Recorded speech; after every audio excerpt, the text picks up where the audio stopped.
Welcome to the Scale Model Podcast. In this podcast, we aim to entertain, inform, and promote the hobby of scale model kit building with interviews, reviews, and news about the hobby. The podcast is available bi-weekly where your favorite podcasts are found, including iTunes, Google Podcasts, Spotify, and Stitcher. You can also get it from our website at scalemodelpodcast.com, where you can find show notes, photo gallery, and so much more. You can also subscribe to get notifications on all our updates, new episodes, and video content. Please support the Scale Model Podcast on Patreon. Patreon supporters enjoy early access to content and exclusive contests. Your Patreon support helps us to offset hosting and other costs to bring the podcast to you. Welcome to episode 138 of the Scale Model Podcast, sponsored by Cult TV Man, Sean's Custom Model Tools, and Return to Kit Form. I'm your host, Stuart Clark, and I am joined by, or shall I say rejoined, by my two other partners in crime.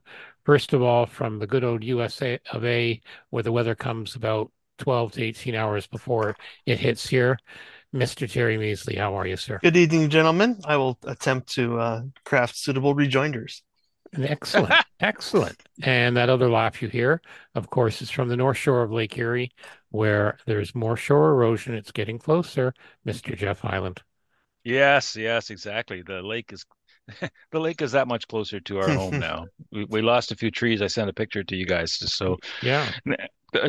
One of them, and actually the more interesting one, we live down one side of our property is a ravine down to the river, and at the end it's the lake. And the ravine down to the river 2 nights ago, we had a bit of a windstorm.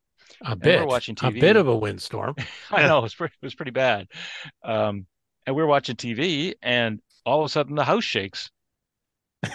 Like boom, and the house shakes. And we started looking around, running around, turning on the outside lights. What hit the house? Nothing hit the house. Couldn't see anything. Next morning we looked, a massive tree down in the ravine went down and took down about 2 other trees on the other side of the river. Kindling everywhere. It's amazing. Didn't see any deer carcasses. That's what I was hoping to see, but no such. Well, no such. So in other words, you'll be warm, but you'll have to find your dinner elsewhere. Exactly. No venison for me. No venison for you. Sad to see. Alrighty. So, alas, real life interfered. So that's why we didn't have a show last time. But this is going to be the post HeritageCon, because we can still say we're in our HeritageCon buzz. Shall we say, and another amazing time, but we'll talk about that shortly. First, I want to, of course, thank our Patreon and Buy Me a Coffee supporters. And as always, check out our What We Like page for lists of what we like. I do have to do a little bit of updating there. Okay, HeritageCon. The final results have been posted, so I put a link up there. An absolutely amazing show. We had a great time. We've got a couple of interviews, including Andy from Andy's Hobby headquarters, and Jeff and I talking with that troublemaker Chris Wallace about various very things. troublemaking. He is a troublemaker, but that's okay. Yeah, we missed you there, Terry, but it was a pretty good show. It wasn't as good as last year when you came. Yeah. So yeah, definitely not. I definitely have to say that you are what made the show last year. Thank you. Yeah, many people asked. They said, "Where's Terry?" And we had to say he's not here. He's off saving the world. Most of them were trying to serve papers or something. I don't know, but yeah, could be like wrong. That could be wrong. That's why I won't go back to Canada, I guess. That's what happens, Damn it! I thought we bribed the right people. Obviously not, but we'll have to see. There will be a next time, I'm sure. And we had a few other podcasters up too. Yes, we did. We had Mike and Dave from the Plastic Model Mojo. We had D-Ran. We had a ton of people. We also had people from all over. We had people from England. We had Sunny Sai from IPMS Vancouver. It was good to see him in person at last, meet him. He had a great time. He even won, I think, a category. So yeah, and then of course, as Jeff was saying pre-show, Jeff was bad on the shopping front, and so was I because the tool manufacturers weren't there. So we didn't have a choice. We had to buy kits. So it's their fault, is it? So Panda wasn't there this year? Panda wasn't there. Well, the vendors' table sold out in less than 24 hours. Yeah. So I figured they were just late to the party, sadly. So yeah, it's their fault. Jeff and I bought a lot of kits. I didn't buy that many, but I bought a lot of shuttles. You bought a lot of shuttles, and then you got wound up because everyone thought he bought three, but one was the 747 in the shuttle, but it just had the 747. Yeah, So he spent exactly. half the show explaining that to people. It's No, one of I did those. not buy three. It's one of those things that I'll for our listeners. There's a reason why you should look inside the box before you pass your money across to the vendor. Yep. I still probably would have bought this kit, but it may have cost me less because I Hmm. didn't realize when I bought it. I knew it was missing the shuttle because the vendor was honest and he told me Yeah. that. And he also told me that the guy beside him had a shuttle, so I could buy I could buy it from him. See, how But he good didn't was tell that? me that there were no decals in it. He didn't Hmm. tell me that it was missing the connectors, like the connections between the plane and the shuttle. Huh. So there's no way to mount the shuttle on top of the 747. So in a way, that's not a terrible thing because I kind of figured I was going to make them out of brass anyway, just to get a really good solid connection. But even so, it's kind of like definitely look inside the box before you buy a discounted kit. Exactly. You know what? I call that an opportunity. That means you may have to buy a metal lathe. Oh, no, no, no, no. You know what I did? The one thing I wanted to Saw. buy when I was at HeritageCon, I wanted to get us like a whole bunch of different sizes of Albion Alloys tubes. Yeah. And I saw them there, totally forgot. By the Oh time I'd dear. gone around six times, I figured I'll pick them up on the last round, Yeah. and I didn't. I ran Oh out of. dear. Well, fortunately, a lot of local stores have them. Yeah, exactly. So that's what I was going to use. I was going to try using that and a little bit of solder and Yeah. There you go. make some fancy little. I've never worked with brass and Yeah. metal before, Well, so I had a couple of Holy Grail kits I found. I found my what was it, 1/350th Orion Space Clipper from 2001. Fairly new store, Cooper's Hobbies. They've opened up in the Guelph or Kitchener-Waterloo, I should say. So they were there at the show and they had that one. So I got a I good picked deal up on a that. few things from them. They're really nice. Nice couple running it. Yeah, I'm looking forward to Fair checking out their store. fair prices too. They're Very really fair, quite nice. very fair. Hmm. I got what else did I get? I got an F-22 for my What If Canadian continuing that series. What else did I get? I got a bunch of stuff. I've been sorting things out, but yeah, it was, just stuff that caught my eye or was a really good deal. Yeah. So yeah, yeah. I did get a 1/700 scale hood. So Yes, yes. another one for the ships. Another one of Although, those ships that are going to go into your pile of I'm never going to build this. well, I don't know. You never know. You never know. You guys at the Yeah. club, you guys at the club are going to have me building a ship soon. So we'll talk about that later Oh, we as will. well. I wasn't sure if we had talked about that yet, but we definitely must, and you must tell us the name of that ship when we get there. Exactly, exactly. Or the name of the admiral. Yeah, one or the other. One of Exactly. one or the other. I'm sure most people will do that. Okay. Also, we're recording this on the 15th. The AMPS National Show just finished last weekend. From what I saw, some of the other podcasters were there, and our local club president, IPMS Canada president, Mr. Frank Donati, was there. Hmm. He cleaned up quite well at the prizes, and I'm sure he got himself a good haul. I haven't seen a picture of his haul yet, so No, I I'm haven't not. even heard. I'm not sure if he's smuggled that back in or not. We'll probably find out on Wednesday night on Yeah. meeting night. So, That's right. So, but no, it looked like it was a fantastic show again, AMP. So, congratulations to the committee. That was in South Bend, Indiana. Looks like it was a good show. mm. Also, an upcoming show. We did hear from our good friends at IPMS Houston. Model Mania 2024 is coming up.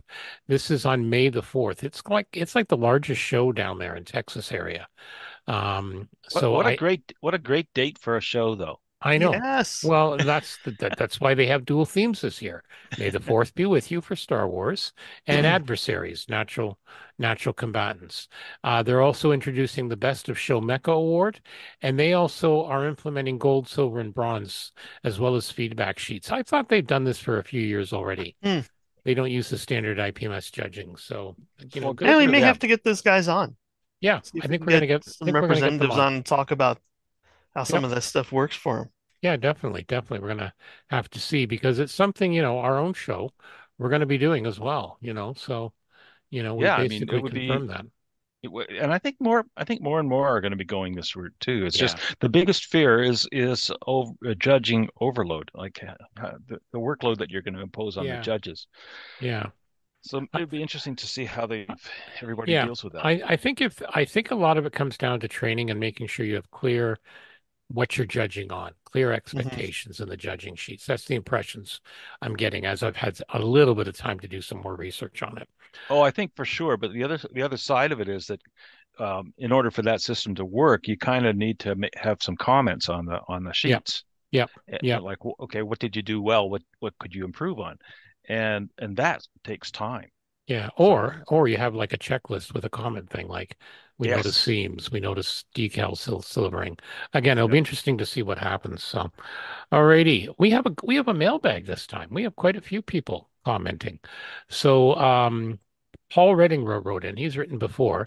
We talked about how some of the F1 cars I don't thought we have the. blocked him. I thought we finally No, blocked no, him. he Ah, got through we somehow. can't Different. afford to block anybody. No, Yeah, exactly. We need exactly. all the viewer responses we can We can get. get. Anyway, he wrote Kidding, Paul. Kidding. you can get third-party decal sheets for F1 cars that have the cigarette and the booze logos on Oh, them. good to know. So he pointed out a link from ScaleMates on the Atalieri McLaren Mm, on the MP4 2C that has those links.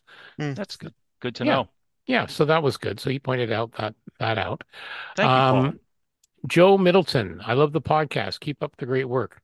I was just listening to your banter with Terry about the only reason you like special hobbies being their tendency to keep the website up to date. Amen, brother. Which leads me to believe you might enjoy the website of Arcurus Hobby Color. Arcus. Arcus? Yeah. Arcus? Arcus. Yep. I'm like the Canadian version of Dave Goldfinch. Just go with Yam that. Yamamoto Hobby Color. Yamoto Hobby Color. Yamato. Yamoto, whatever. They are a long-time paint producer from, and I'm not even going to try that town name. Zaporizhia. Okay, thank you. In Yeah. the Ukraine. They keep the website up to date with new paint releases and include historical references, a blog, and a model gallery where they do an in-depth magazine style feature on different kits finished using their paints. And they do. Cool. That These are, sounds great. yeah, these are enamel paints.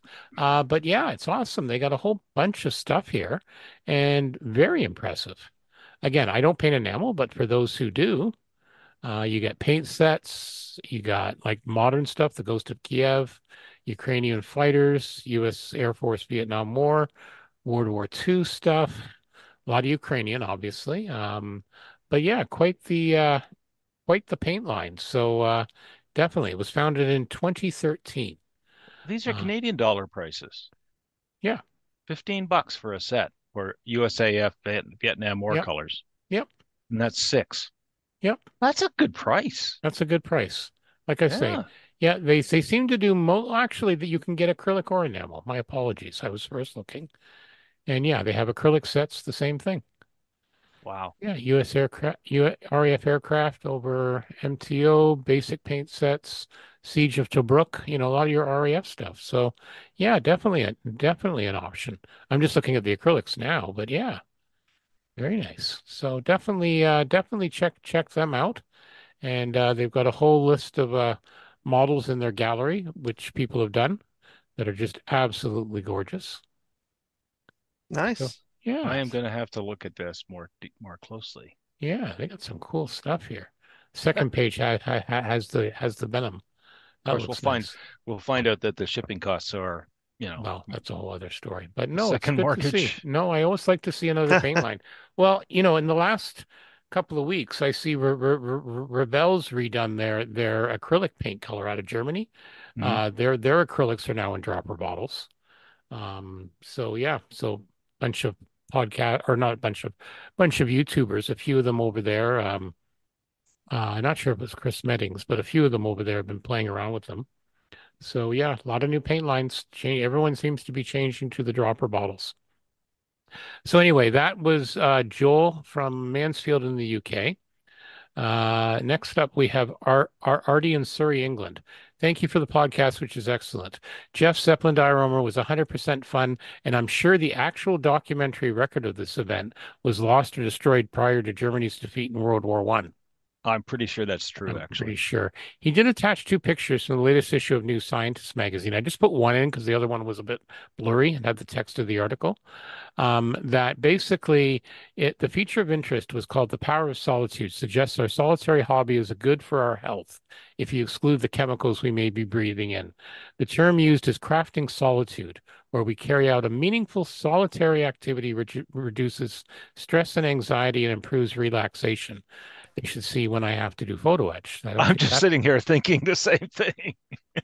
Oh certain yeah. certain aspects of the hobby. Here in the UK, some doctors working in our National Health Service, still free at the point of delivery, do social prescribing, linking people to activities and social groups to help improve well-being.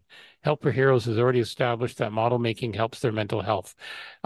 Help for Heroes is like Operation Vet Build. Mhm. Operation Bet Build. Yeah, Yeah, yeah. similar thing. So maybe the next time I visit my GP, I will be prescribed an Airfix model kit. Best wishes to the team. Wouldn't that be nice if I could claim that on my health There coverage? we go. Yeah, Yeah, and we've all talked about the therapeutic value of essentially crafting, of Yep, making something and the focus it takes yep, and moving your mind from something that's bothering you to something productive. mm-hmm, mm-hmm. It no, doesn't that's have to true. be, societally useful for anybody but you. Exactly. But it's you. And I Yeah. admit, when I don't get time on the bench, I do notice it. So, definitely something to think about. Okay, a lot of hobby announcements. Andy's Hobby Headquarters, they have announced their latest 1/16th kit. It's an M113 APC. And I know this has made Mr. David Goldfinch from On the Bench and a lot of other Australian modelers very happy. Very much in demand kit. So he was very happy to announce that. We actually were under an NDA because we had Oh, heard of sorry. what are Sorry. you If doing? Yeah, open the link and the video started Yeah, playing, we right? opened the link and Andy very enthusiastically Oh, I started know. yelling That's at Andy. me. That's Yeah. only through your headphones. We Yeah, can't hear that. fortunately. Oh, But good. we were under a little bit of an NDA because he let it slip when we were talking to him. Because he wasn't sure if he was going to announce it there or at it, the weekend of amps. But there was some other exciting news from Andy, and we'll talk about that shortly. So yeah, a lot of armor modelers are very happy with that. Trumpeter in May, they have announced they've got an Apache and one that may be exciting to certain British modelers, a Fairey Fulmore Mark II from Hmm. Trump in 1/48 scale. So it was a British carrier-borne fighter aircraft that served with the Fleet Air Arm. There a total of 600 were built. It was based on an earlier one, which became a replacement for the Fairey Battle Light Bomber. Yeah. But And this is an update to their kit, yep, their Mark One kit. yep, this looks nice though. Yeah, I was curious because there was an older 40 scale Hmm. Fulmar from NPM, then um, Trump. No, then Edward did a version of it, and I think somebody else, Special Hobby or somebody, released it. Yep, So it it should be makes interesting sense. to see. I'm trying to think if I've got one or not. Well, you know what I like, and that we're seeing this more and more. It comes with the masks for the canopy for the greenhouse. Yeah, Thank yeah, God.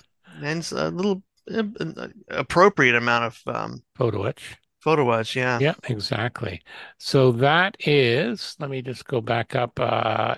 It's going to be roughly $50 US via HobbyLink Japan. Wow. Yeah. Well, HLJ's prices right now are kind of weird. Yeah, but you get the idea. Standard price or something like Yeah, this. yeah, Hmm. Hmm. Then they've got the AH64A Apache, the early model, 135th, $62. So this was the first generation of the U.S. attack helicopter. Lots of decals, lots of stores. Again, yeah. canopy masks. Yeah. And again, these are just basic pour build-ups, right? So Yeah, you can see where the parts are, and it's got the engine compartment. You can detail. They got yeah, the pulley engine there. So that looks good. A few little areas for the electronics. 35th scale. There you Yeah, Yeah. go. looks good actually. It's It even does. It got looks it's really good. even it's even got the rivet lines on the canopy for the Yeah, that's frames. impressive. That's Yeah, kind of that's actually really nice. Thank God they come with masks. That's all I'm gonna say. yeah, I like Terry's comment, poor buildup of the test kit, which is I think bang on. Yeah. I'm not going to complain about it though. It makes me feel No, good. no, it's fine for this. It's actually kind of welcome for this Right. Yeah. because you can You see can what sort the of parts see. are. Yeah. There's there's glue on the clear, there's fingerprints on the clear parts. Yeah. We're not critiquing his builds. No, no, no. I don't. Um, You got to do it fast, Poor and guy probably had 2 hours to do it. and these are probably test shots. I hope there are some Yeah. sink marks on the full mar that I hope go away. Right. Right. yeah, Anyway, you can sort of see rough cleanup areas and that sort of thing. But again, I'm not to your point, not critiquing the build nope. because obviously they're doing it to a purpose. Yeah. Yeah, the And full mar is made for a wing fold if you look at it. Yep. interesting. Yep. That should Nice. be fun. So, Yeah. so that's will be available like now, basically. Okay, moving on. IBG's released their catalog for 2024. This thing is massive, so we're not going to go through the whole thing. Yeah, it's big. Yeah, a lot of goodies in various scales. Um, and of course, they haven't marked which items are new or which ones aren't, other than the IAR 8081, a Romanian fighter, new tool with full riveting based on a 3D design. And I again, like on page 7 at the bottom, they've got two secret items, and they won't show you what it yeah, is. that's the only annoying thing. But again, look at all the number of items they Oh, have. some of these are marked new. Yeah, a few of them are. Yeah. So yeah, armor cars. But again, look at the sheer number. It's a whole bunch of 72nd scale Yeah, armor. yeah, And they're also doing the World of Tanks stuff. And is that yeah. 72nd or is that Uh, 87th? Is that HO? no, I think it's 72nd. Okay, that would make sense. Yeah, they don't do HO. The only one I know does HO or is Revell has the old Matchbox molds, Hmm. generally speaking. And then 135th, again, just a huge number of items. Absolutely huge. There's a Panzer II German light tank limited edition, 1/700 scale ships, and then into aircraft, a lot of Eastern European, Polish type aircraft. Yeah. Whole range of Bedford trucks. Yep. Painting masks. And now they're also starting with 3D printed accessories, I see here. So you've got various things. Exhausts for folk with 190s, etc. Crew. Now this one says cooperation, so I don't know if they must be working with another manufacturer for some of Hmm. these Sukhois and MiGs. And then they got a series of books. So yeah, quite a large number. We just wanted to point out. So if you're into any of those subjects, it's worth taking a browse. You'll probably find something that you may find useful. Yeah, it's nice to see some of these manufacturers doing 3D printed stuff for their own kits. If they were dissatisfied or wanted to make options and such, this is a great way to do it. Yeah, Yeah, it's very cost effective, and Hmm. it's one way to expand their product line into having more potential customers. So yeah, yeah. A lot of SKUs. That's what I say. Definitely. All right, moving on. Das Werk has the 135th scale GFF Eagle 4.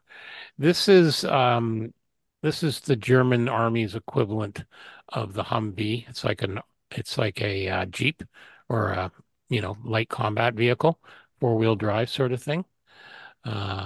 only light compared to a tank. Yeah, well, exactly. Yeah, it's not going to stop a tank round, but Yeah. it's basically just like the Humvee or whatever the new U.S. vehicle is.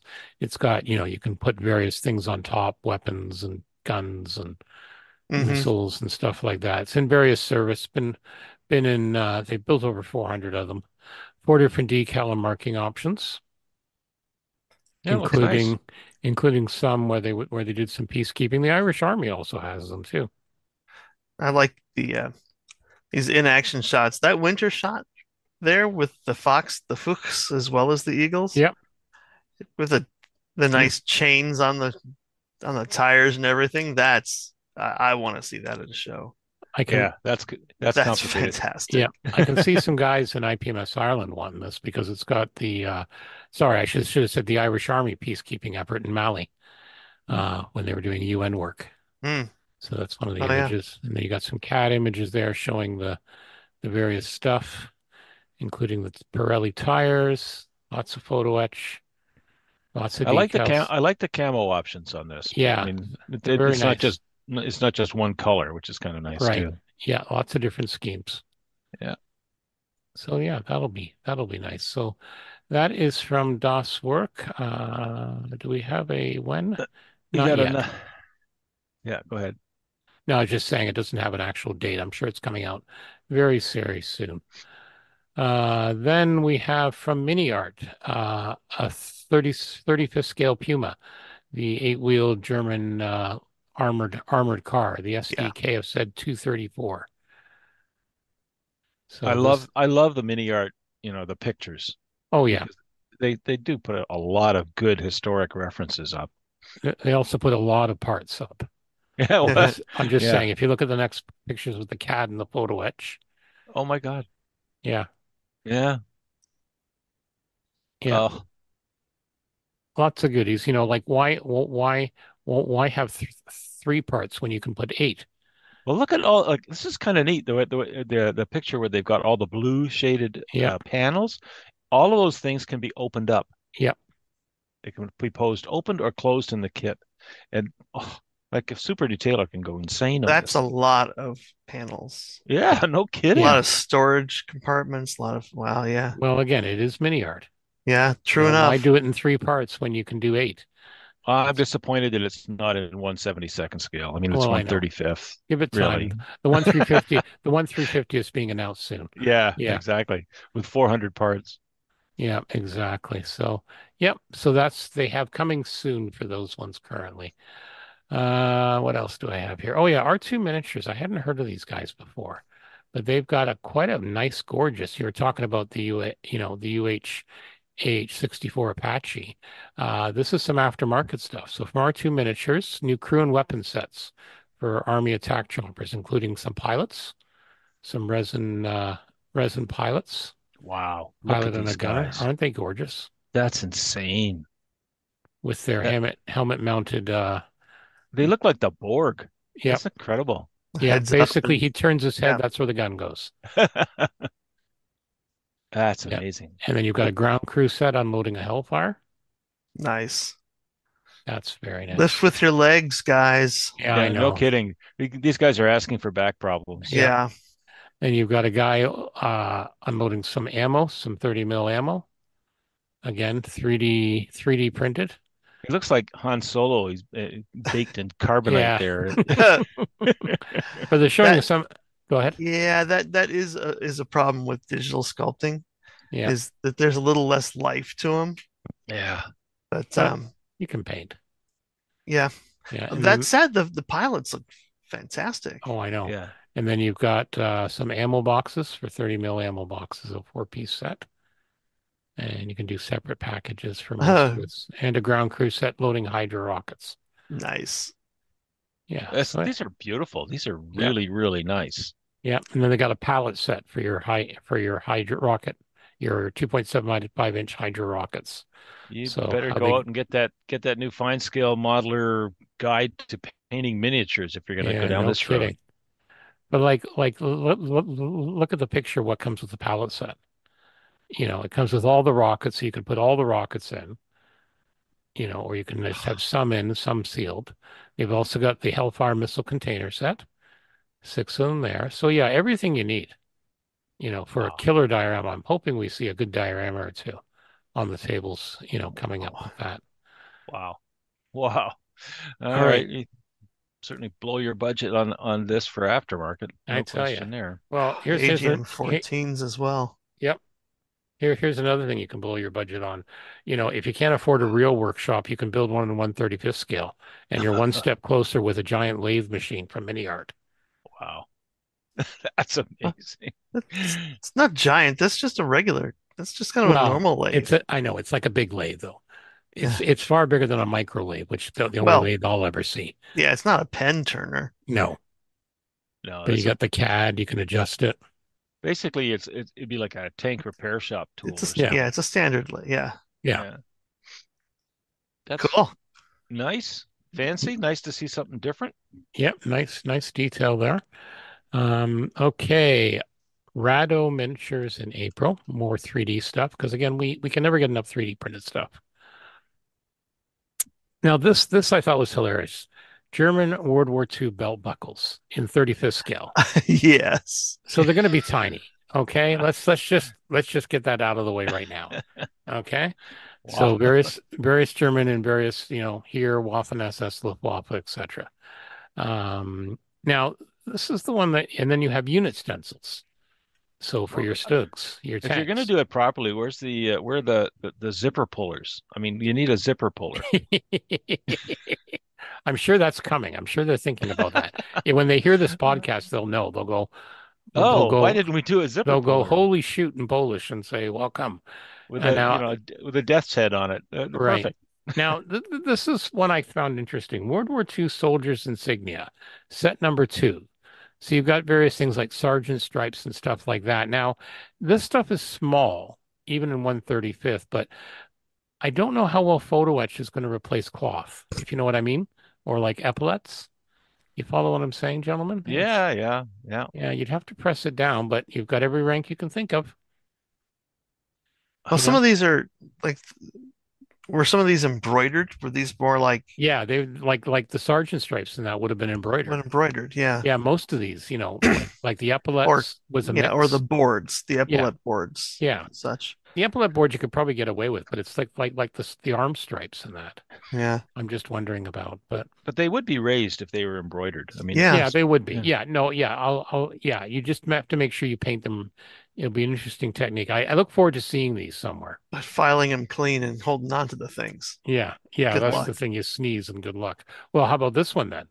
The next one is the World War II German cap insignia, 135th or 116th. My apologies, 116th. That's slightly Okay, better. that's reasonable. Yeah, Well, yeah, but the epaulettes was 135th. I know, but these ones are 116th for your Yeah. 116th tanks because, next up is the Stug Panzer III mesh grills for your 116th kit. Yeah, you're right. There's going to be a whole new industry there for 116th scale Oh yeah, figures. from Nice. Neil will be happy. Yeah. yep, yep. And then moving on, we've got a Morris C8 Dunlop track red thread fat wheels, 135th scale. So that's for your commercial C8 field artillery tractor. Very Dunlop nice. track grip wheel thread. Okay. Ammo boxes, more Yep, wheels, yep. Lots of lots and goodies. lots of wheels. Lots of wheels. This again for the Morse. A lot of Uh, stuff you want if you're building a Yeah. Morse. Have either of you ever tried to design something in CAD? Years ago, I played with it a little bit. It's not easy. It, Yeah, I'm it, just Blend looking. the, yeah, Blender seems to be the go-to for a lot of the stuff now. yeah, there is a learning curve. It's like anything Hmm. else.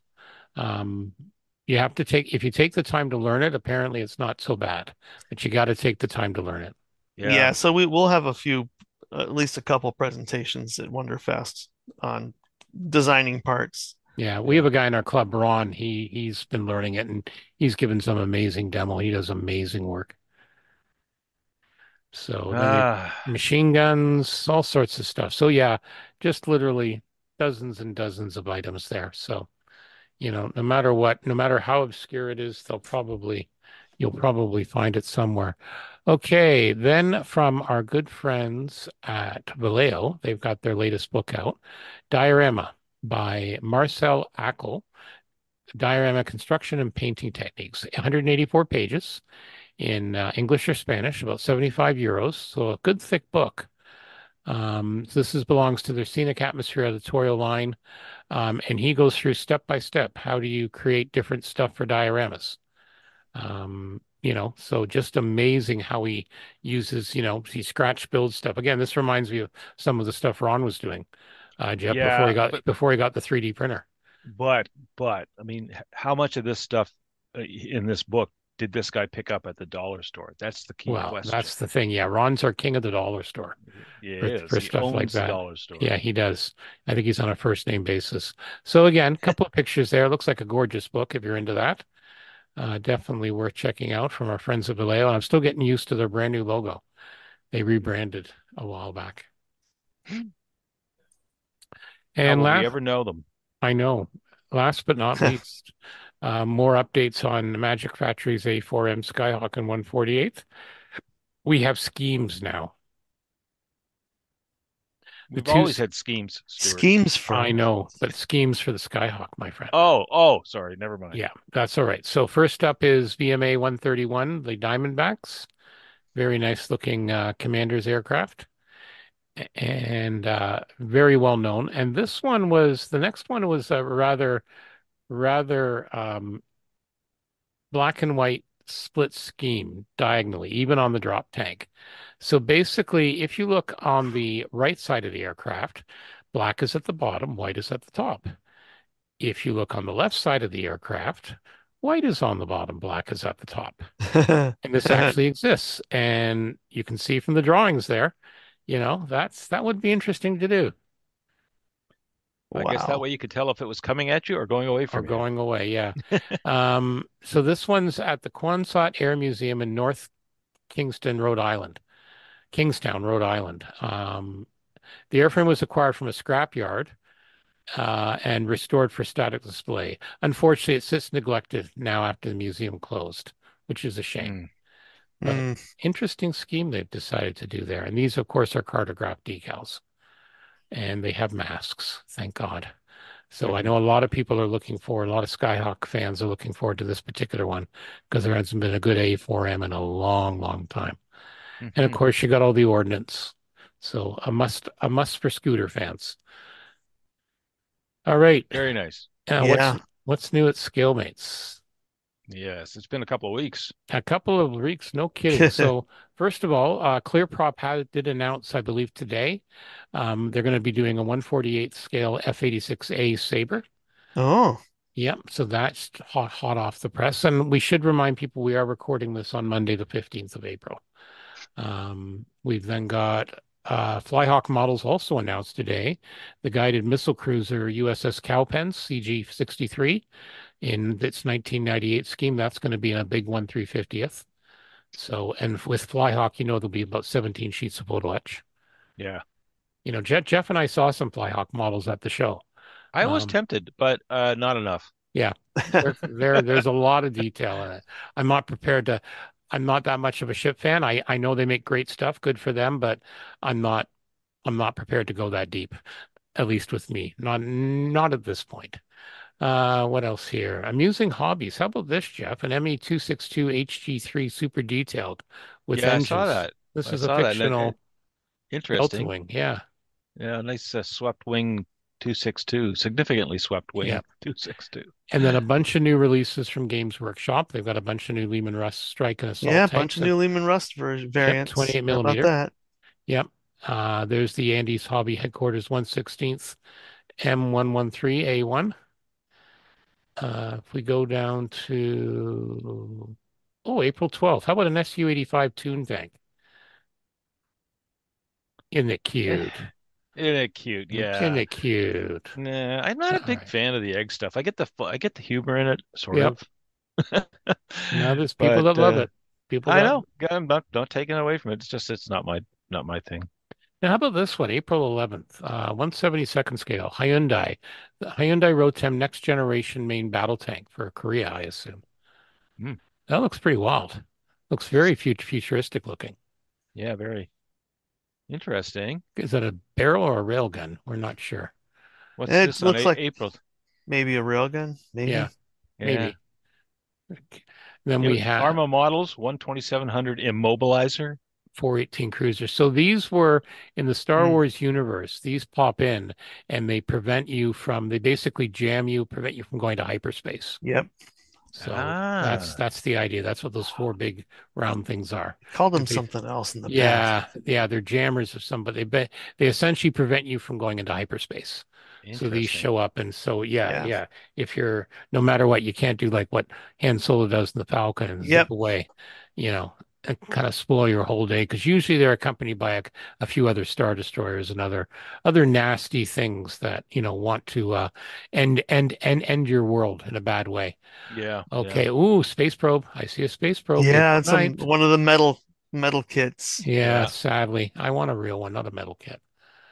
Well, metal kits are They're all right. they're a lot better than they used to be, Yeah, sure. that's But true. you're right, they're not what we're used to building. So, Yeah, exactly. and we're getting Uh, older, so we're stuck in our ways and we're crusty. That's right. Get off my lawn. Yeah, damn kids. ABD Models has a bunch of 143 scale commercial vehicles. Yeah. On April 7th, the snowplow auger, tractors, semi-tractors, etc. Welsh Models has a 1 to 144 short Sterling Mark 1. Model Hmm. Shipwrights has a lot of stuff they're coming out with. USS Barracuda, USS Bonita, USS Cobbler, 1/350th. These This are is all various interesting. submarines. Yeah. Just on April 4th, it looks like there's one, two, three, four, 1 in 4 scale Hmm. cockpit uh Yeah. Yeah, panels, dash instrument panels. panels. Yeah, Yeah. From Aero Team. So we've got a yeah. P-51D, a Spitfire Mark 5, a Sopwith Camel, and a Z-37 Simic. Smelek. Smelek, it must be the country that where the manufacturer is. Yeah. It reminds me, you remember the old, what is it, a Tallery did 112 scale, the Hmm. F-16 and the Yep. F-104 cockpits. But But this is quite a bit these bigger. are I just the mean, panel. Yeah. good reference. Be good, Yeah. good as a reference. Yeah, That's cool. that'd be Let's fun. see what else here. We've got a Wow, look French, at that. which one? April 2nd, TZ90 tanker, Sarmat resin, 1/144 scale. That's like a big double pup tank Yep. Russian battle oil tanker. Right up until the next drone attacks it. That'd be great for a Mad Max world, though. Yeah, it would be. Yeah, you could have some fun with that. There's a Crusher Joe garage kit here. It looks like a figure, Terry. Oh, it's Crusher Joe himself. Yeah, it's the man himself. 112 scale. Metal box. I'm gonna have to look for All right, there you go. What else? that. And then, Classic pose. yep, I'm the Yeah, hero. that's I'm the hero, damn it. yeah. The That's the girl, old pelvic thrust. the girls love me. Oh, hey, from the same company that brought you that resin tanker, they got an AA-60 fire truck I in noticed that. Thermont resin Yes, as well. and an air tug. They're all based on the same chassis. It's a fire truck, or it launches an ICBM, or you Yeah, know, kind of that sci-fi look. Hmm. A 1/16th from H3 Models, an SD KFZ 250. Looks like that's the command post of the radio half track. More manufacturers getting into 1/16th. What else do we have here? A couple of motorcycles on the 29th from you've got Russia. a resin figure kit, 112 Hasagawa Fight, Ixer 1 Ixer or Iser 1, Oh, Iser 1. yes. Yep. On Um, the 29th. a, Yes. a blonde with attitude in this case for sure. My God. Only in Japan. And then just below that, they've got the 1989 version of Godzilla, the 70th anniversary package. Yeah. That always And looked to me that And that he version goes of right past Cutie Honey. yeah, I know, but Jeff goes right past Cutie Honey. but you know what? It doesn't come with the snakes. I was Like, look I'm zipping down and all I see was this very tight pink spandex outfit yeah, with lots of, we're a pretty family show. uncomfortable looking lines in Yeah, it. exactly. We're a Kind family show, so I know. And then there's Godzilla, 1989, which was always the one that looked like a cat that had, you know, yeah. pissed off cat. But you know what? You know what? But like, look, he's in this field of like giant plants or snakes or something. You think they could have thrown one of those into the kit? You'd think. You'd It's a think. chibi kit, so it's going to be exaggerated. All right. Well, still, A juvenile Tyrannosaurus, 1/35th scale by Kyoto. Kyoto. Oh, what they keep dates? doing that stuff, What don't they? dates that? The What date? 28th. 28th? Yeah, Let's see. That's one of March. Oh yeah. these little Preston kits. Yep. But they Oh, keep releasing them. I'm uh, just astounded. I'm just astounded at the variety of subject matter. In any category. Like, oh, I know. Well, Soviet submarine project 629A with towed array sonar in 1/700 Yeah, but scale. we've said in the old days you had to make 10,000 copies to make money. Now Yeah, you don't nearly may have to make that much. yeah, it's just amazing to me. Yeah. oh, Luke Groff. They don't even have a picture of the Phoenix D1. Yeah, they don't have the one in 1/24th. They have the one in 1/32 below 32nd. it. Oh, they're just below it. Yeah. Yeah, just below it. Yeah. That's one for Jeff to build right after his Felix still. Yeah, exactly. Perfect. Yeah. What? Did I Okay. did I I'm trying to Right? remember if I wound you up with a. I took a picture, or I think I sent you a text message, um, when I was at Brofdale's. I don't remember now, but I was at Brofdale's and they had a 1/72nd scale Felix still. I think I took a picture, but I never sent it to you. I was going to say, No, look, you sent it to me, and oh, I I did. replied that Okay, I already have that in my stash. yeah, all right. I See, have perfect that warm and up. the 132nd scale. See, so you have no excuse. You're telling me. And Bruffdale's, I noticed, I was there the other day. Uh, I noticed that they have two Wingnut Wings Yes, Felixstows. they do. They do. Wow. I know exactly. A lot of Porsches, 911s, 934s, 935s, some are Arena Modelli, 143rd scale, various racing schemes. Very nice. A nice March 25th, a nice gold Toyota Supra. Top secret GT300 Fine Molds is doing a Studio Ghibli drafting board from the Studio Ghibli collection. Yeah. with the Porco Rosso Yeah, I was racing gonna say that's plane the on the Yeah. Porco board. Rosso. Yeah, It's a That, popular IP. I see the YouTube videos now again.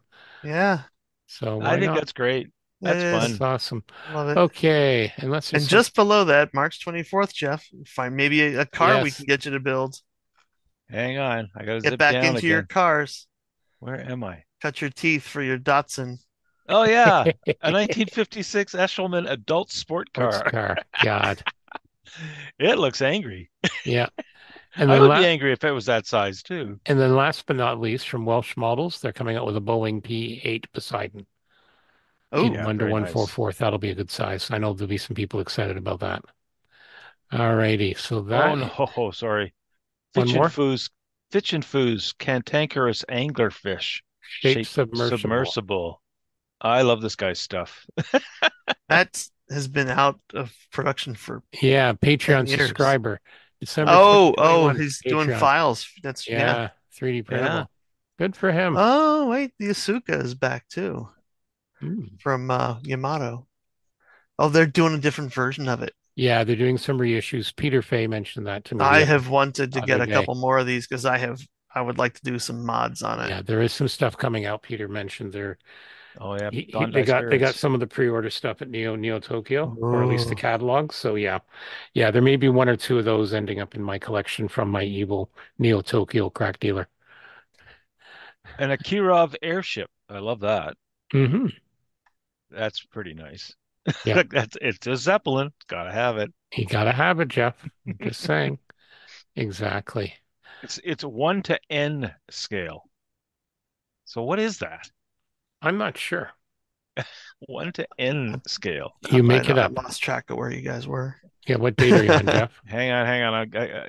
Every time I click back out of the pictures, I I know it know it doesn't goes take up a you to the few. same place. it Yeah. Yeah. goes all over the place. Hang on. I found it. I found it. There it is. March 18th. First item.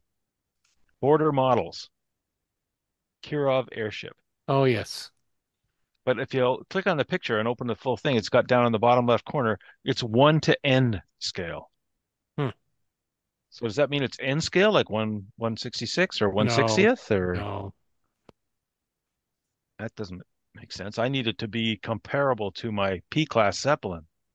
And zero. Scale, it's maybe scale no. Maybe it means no. Yeah. I have no idea. Yeah, And and scale. there's no way this is 1/400 scale, or No, because but it's from the Red Alert 2 game. I love it. Yep. Yep. Just have it under the quick look. I got to get one kit. I just remembered one thing I got from HeritageCon. I got to show. I just got to remember the name of it. Just keep talking. Blah blah blah blah blah Yeah, the blah. Kirov. I don't think it has enough buoyancy, even with all those engines. What do you think? Yeah, it'll drop those three big bombs, and the thing will disappear into the stratosphere. Amazing. That's pretty cool. And a big turret at the front Yes, too. at the front. Just insanity. But I would and it's interesting because the second one has more than three bombs in it. So at least two more coming down. So that Well, there's half of it. internal storage. Well, but that internal storage means there's even less gas. So they're But that's why it has a couple of engines keeping it afloat. that must be what it is. Yeah, it's the engines. Yeah, turn in your realism at the door, Jeff. I'm just I just know, saying. I know. What can I tell you? I just like the obvious graphics. Yeah. All righty. Wow, there you go, though. I just wanted to point out, and I'm going to take a picture of this one. I picked up this Oh at the dear. show. Like I saw that. I have no idea what it is, but it begs to be built. Well, Someone told me the it's a top part looks Japanese like IP. a 1940s era like UFO. I think Yeah. I'd seen pictures of a UFO that Yeah. looked like that Yeah. with legs With and, legs. and big. Carboff. So CAB is combat armor. there were so many of these that they just mix and matched bits and pieces Oh, I know. to I know. make these But I things. saw that it was a And good deal. they can be super rare, some Yeah. of these things. No, I saw that it was a fabulous deal, and I had to. I had to pick it up. It just looked so wonderfully goofy, right up my alley. Because if I didn't, Anthony Goodman probably would have. I'm Huh. just saying, it's the kind of thing he might do. Okay, that's Scale Mates. So let's talk about some other cool sci-fi goodies from our good friend Steve at Cult TV Man. Here we go. So if you can believe it, it's only 6 months until Halloween. So Cult TV Man's having their 6 month until Halloween sale. You can save 10% on most monster models. So while they're waiting for other new arrivals, they're celebrating monsters early. So check it out. All the good monsters, see them all on sale at culttvman.com. And this will include almost any of the monsters. They have the Glow Vampiria, the Ultraman, Sinbad the Sailor, Hex Marks the Spot, the Glow Kit, all sorts of other monsters that they have. Also, they've got a bunch of amazing stuff coming on pre-order, including the Gamera 1996 from X Plus, the Legion Gamera's Foe from X Plus. You can pre-order those now. What else do they have here? Frankenstein's Monster in the big 1/8 scale and the Wolfman in the 1/8 scale from X Plus. Also, the Reliance coming back. Reissued kit, the 15337 USS Reliance on the way. They're going to start shipping probably by the week that this drops. You can get it and order it already. And don't forget, lots of vintage model kits and toys. Don't forget to tell them the Scale Model Podcast sent you. All right, our main topic tonight, post-HeritageCon. What a show. What a show. Good time, good friends, good weather for once. Great weather. Great Not too weather bad for wind driving. either. Exactly. No, it was good. I got there nice and early, managed to get set up. I had the Model Geeks as well as the Plastic Model Mojo. They were there, so we had a good time meeting a lot of listeners. Nice to meet people. So we have a couple of interviews. So we're gonna start off with the one with Andy from Andy's Hobby Headquarters. So we're gonna go with this right now. Okay, we're back again with Jeff, and we've got a very special guest here at HeritageCon. Yes, we do. We do. Andy from Andy's Hobby Headquarters, way down in the Southwest, where he did not bring up any nice weather. Yeah, We thanks wanna- very much for that. It was 85 degrees when I left Phoenix, Fahrenheit. I don't know how that translates in the It's South. hot. It was hot. It was It's bloody hot. Damn hot. 85 is very nice, actually. It was shorts and T-shirt weather. but- 26, 27, 28. Oh, okay. That's like here in Canada when you arrived, it was what 2 degrees, 1 degree. It was negative. Celsius. It was negative. So- It was definitely because it was below So- freezing, and as soon as I touched the down, it was starting to snow. So And of for the course. record, See? that's shorts and T-shirt weather for Canada. Just so you know. Yeah. Not for this guy. No. And I see you got your Timbits, you got your donuts, I you got your did. That was the Timmies. first thing. If you go on Facebook, on my Facebook channel, I'm there in the blizzard. I saw that. Holding Yeah. a cup of coffee and a donut. So- Okay, so we're going to open by very exciting news Well- because one of the questions I constantly get, and I wanted to ask you, and as Canadians, and you're well aware of this too, Sure. especially when you're in another country, shipping back and forth between our American friends in Canada seems to be a nightmare, especially when certain courier companies are involved who will remain nameless. It shouldn't remain nameless. No, you can name UPS. them. UPS sucks. Yeah, Let's be frank let's here. be frank. If it comes to a UPS shop from the States to Canada, basically just bend over. A lot of people were saying no, and that was unfortunate because you guys Right. were, and you've heard it. Yeah, absolutely. You've heard it. So you've got some very exciting news you announced today at HeritageCon. So without Yes. further ado, Yes, we will have a Canadian distribution center up here. Yeah. So it'll be Yay. andyshhq.ca. So it'll be in Canadian dollars, Canadian shipping, There will be no other one else involved with all that. Perfect. It's going to be a separately run distribution center up here, so it won't have the exact inventory that and that's the same with the European site too. Right. I was going to say you have a European site. Right, yeah. and I'm super excited about that because in the past I hear all of you guys talk about that, and I always felt bad because I go, it's truly not me. I know, when we get it. I think we all know that. That's the thing. They sometimes yell at me, and they're like, what are you charging? And I go, the $40 we charge, I lose money. Most of the time it was $50 to $60 with UPS to get it up to you guys, and then you guys get dinged again too. And, I know. And it was just a matter of we had to find a way to get around all this, and we have. It'll be coming out of the Toronto area, so big population. And what sort of date? What sort of timeline? We're looking at sometime early May, so very soon. So that'll be month, exciting. yeah. And of course, we'll make sure we re-mention it again when it comes. So it's always great to have options. Absolutely. So one of the things I wanted to talk to you about, and I've told this to people, and people have heard me say it on the air, you get it in terms of a hobby shop, in terms of the internet. Give us a little bit, a 3-minute history of Andy's Hobby headquarters. Well, very simply. So I originally started a store with my father back in San Diego when we lived there. We had just sold a different business that we had, and we were both sitting there. It was in the early 90s, and we were like, what kind of business do we want to do? And I said, you know what? I want to do a hobby store. I used to do it as a kid. I had actually stopped modeling because I had a new wife. I had little boys, and you don't have time to do it. Yeah. And he said, that's a good idea. And back then, there was no internet. We picked up the U.S. business-to-business phone book and started calling distributors, and that's how we got started. I spent 9 years more in there, and then with Costa San Diego was so crazy, and with a new family, I go, listen, we're moving to Phoenix. A year later, we had the first store. In fact, 1 more week is my 20th anniversary in Arizona. So happy anniversary! Thank you. We're gonna have a big celebration for that. That's great. That's awesome. After that, I always would get people come into my store and they say, hey, how do you do this stuff? How do you do this? How do you do that? And it's hard. You can't set up an airbrush and show somebody there on the spot. Yeah. So I go, I'm going to make a simple YouTube video. And the first video I did was stills. It wasn't even video. I didn't have any software or anything to do. I didn't know what I was doing. Yep. I still basically don't know what I'm doing. I say that with podcasting. I don't know what I'm doing. Still don't know what we're doing. Still don't know what we're doing. And I made the video and I put it on, and that was the early days of YouTube. Still, it was like 15? Yeah, I think 15. And I put it on. Nothing really happened right away. And I came back a month later, and I had 10 subscribers and 1,000 views. And I went, this is incredible. Amazing. Yeah. So that was on my personal account. I got rid of that account and opened up the Andy's Hobby headquarters. Right. And that's what it was. The rest is history. Yeah, it just kind of took off. And I always did it. I never, ever claimed to be fabulous modeler or the best in the world, but I knew what my customers were. Yeah. My customers are 90% of them are weekend warriors that want to have fun with this hobby. They wanted their kid to come out good. If you don't go to a show or anything, what do? You show your wife and she goes, cool, and then walks away from you. If you're lucky. Right. If you're lucky. Exactly. Yeah, if you're my wife's in the business with me on it, and she's like, yeah, that's great. nice. Yeah. What's that? Yeah. No, but all kidding aside, they just want to better it, and that's the number one comment I get. Thank you. You taught me how to do this. I'm not claiming to be like the national winner of this or that, but I make it fun.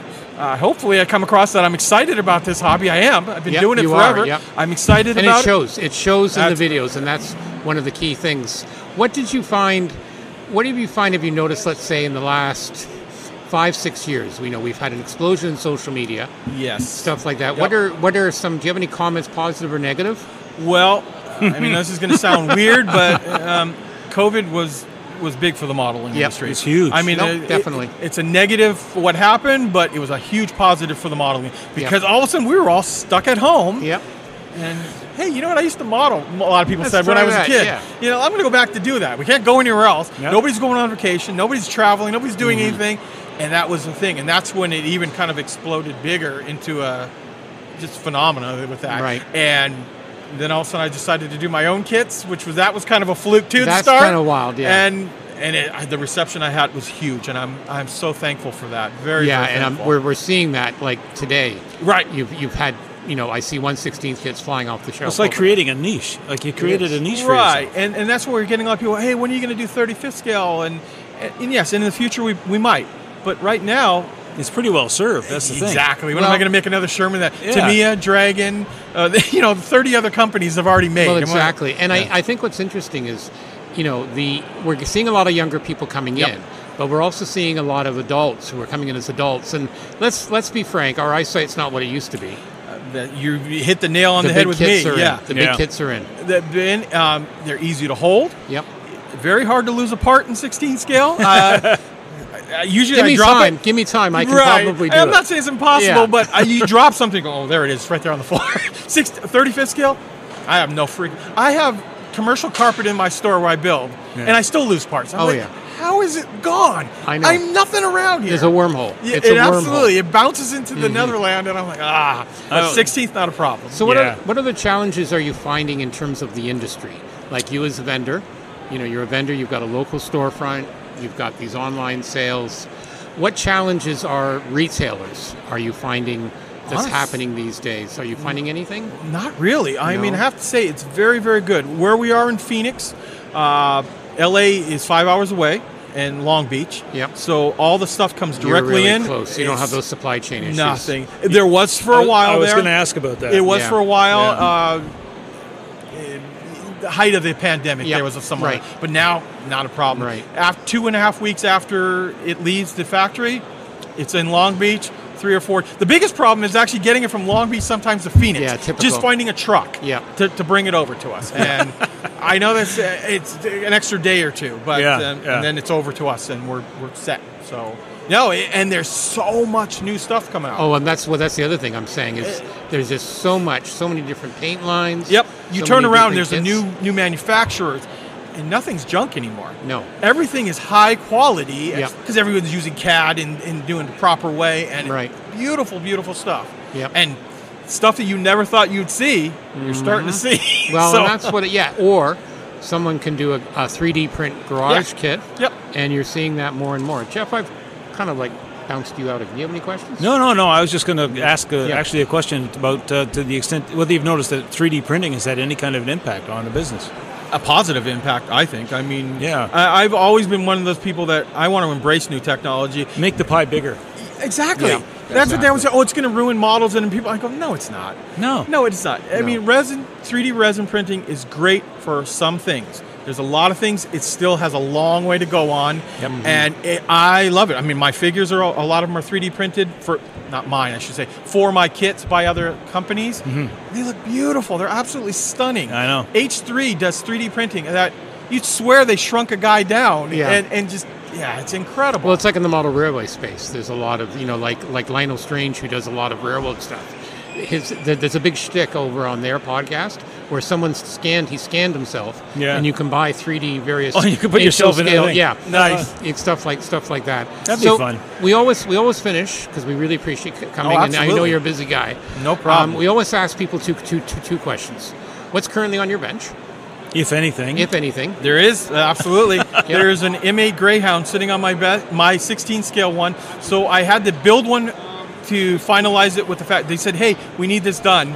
Are you good with it? Because Chinese New Year just finished and I didn't want to get out of rotation. Right.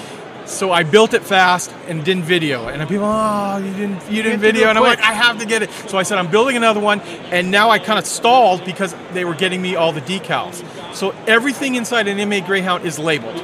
Right. I don't know if they didn't trust the crew or not, but it says everything has a big white label on it with black lettering on it. And so Thursday, I left Friday morning at 1 o'clock in the morning, a red eye, to get to Toronto. Yep. Thursday night, the box came with all the decals and stuff so I can finish it up. But I just released a diorama 2 days earlier than that that's going to drop that on there. So that's on the bench right now. Okay, and the other question we always ask, and again, this is, where do you see the industry in 5 to 10 years? Only growing. Yeah. Year over year, our sales keep continuing to go up. And now with more access for the Canadian consumer to get a hold of our stuff, that's only going to grow, and our kits are doing well all around the world. So good. If a little guy like me can do it right there, it's only. That's what that's what we say. Like, you see a lot of people down and out. Oh, I can't compete with the internet. Well, you got to embrace it. You have to embrace it. Yeah. And I have a very, very successful store in Phoenix. Yeah. And a very successful online store. We get people from all over the country, and actually, I get people from all over the world. Yeah, they visit all the time. Well, we're gonna take a picture with you when Absolutely. we're done. Anyway, we're gonna do a selfie. You're doing a selfie. Are we? Okay, this is great. Yeah, your grandkids will appreciate that. He's already the cool grandpa, but we'll make him the more cool grandpa. Yeah. Well, we really appreciate you coming you. on. We're happy to hear this wonderful news. We'll be happy to share it with our listeners. Absolutely. All right, that was Andy from Andy's Hobbies headquarters. Thank you. Thank you guys for having me on. Thanks, Andy. So yeah, really good interview. Jeff and I enjoyed meeting him. We got some pictures as well. The highlight there, of course, was they're announcing a Canadian distribution center opening in late May. So one of the things that us Canadians complain about, hopefully it'll happen less. He's done this in Europe already. He's got a European one. So basically, he's partnered with a local distributor, and they're going to be you're going to be able to order from there. So I assume it's going to be Andy's Hobby HHQ.ca, but keep an eye open in Andy's space for the announcement. Yeah, he definitely needed to do that because I had looked at a couple of things at his place, and his prices are good, but the shipping is devastating. I mean, you can't do it. And as he says, he's well aware of it. And on top of that, I mean, the shipper he uses, who shall remain nameless, tends to screw Canadians because they run it through they charge you for brokerage fees when they're supposed to release it from their storage facility. Yeah. Yeah, it's ridiculous. But no, we had a nice chat with him, talked about, his history, and they're celebrating 20th anniversary. So they have a 20th anniversary sale on right now, actually. But here's a guy that gets the internet. So for all these people that say, all these stores that say, oh, I can't compete. Well, this is an example. Yes, you can. You're basically, you've got to realize you're retailing to the world now. And they had quite a table with a lot of their 1/16 stuff and a lot of large kits on some good pricing. So he was busy. He was busy all day. Yeah. So that was good. Okay, our next interview was with that scallywog Chris Wallace. And apparently I have to say nice things about him now. Sorry, because Chris was nice enough. He won, at the draw. Because Frank Donati's son was not there to hold the tickets, I only won one thing. And the thing I won was Ukrainian combat soldiers, but they're all women. So in combat uniforms from ICM. Anthony Goodman, for some reason, wanted it. So he took that off my hands. But Chris Wallace was nice enough he won this in the raffle. Nice. And those who, I think I've got one of those. Yeah, it's a VF-19 Azuma Azuma Special Macross Frontier. Absolutely huge box. Yeah, it's big. This thing's twice the size of your standard Macross box. So thank you again, Chris. And yes, I always say nice things. And he doesn't have to bribe me because he's a nice guy. So model airplane maker. So what we did is Jeff and I, we basically talked with him about what our thoughts were at the show. This was around 1 o'clock.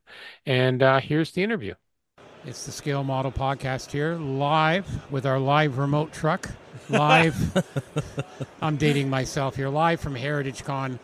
Absolutely fantastic day. I've got here our recent person who's come back home from the South Carolina, Kentucky, all those areas. Mr. Jeff Highland, how are you, sir? I'm well. It's good to be back, although it was a traumatic experience coming back from full bloom azaleas down in South Carolina to a snowstorm at the Canada-Detroit border. We had to welcome you back. Yeah, nice of you. Very nice of you. And that voice, of course, is good friend of the podcast, Mr. Chris Wallace. How are you? Very good. Thanks for having me on. It's really great to come down here and see you two. Well, it's always great to be here. Now, Mr. Anthony Goodman is rumored to be in the hangar.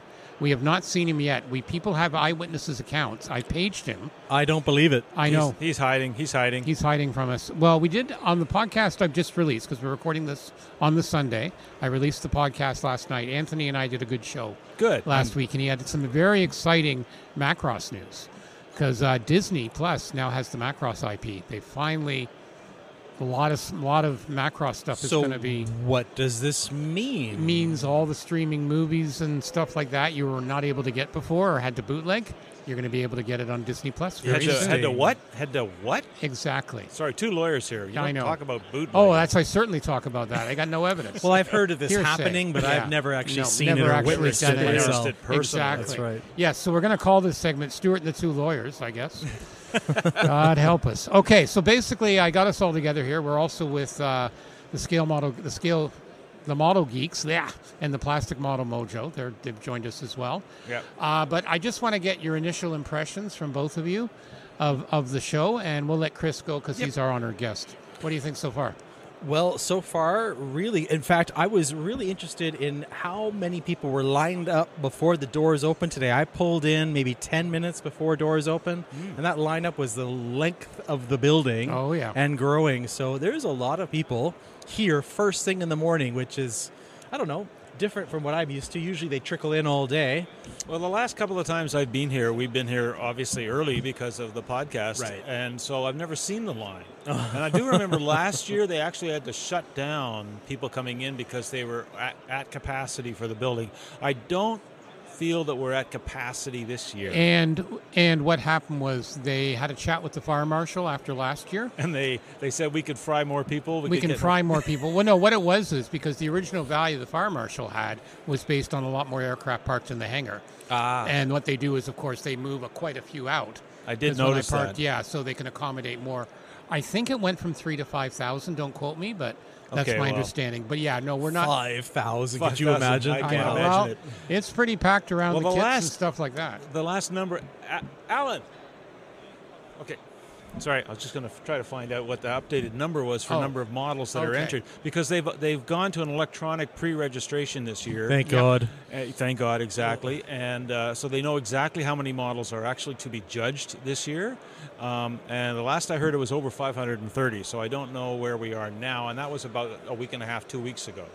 So that's pretty good. That's pretty good. I mean, we were over 1,000 last year, wasn't it? There's quite a few on the table. So I do think last year was a post-COVID, pull out all the stops. I've been modeling for 4 years, and I got to get out of the basement kind of year. Yep.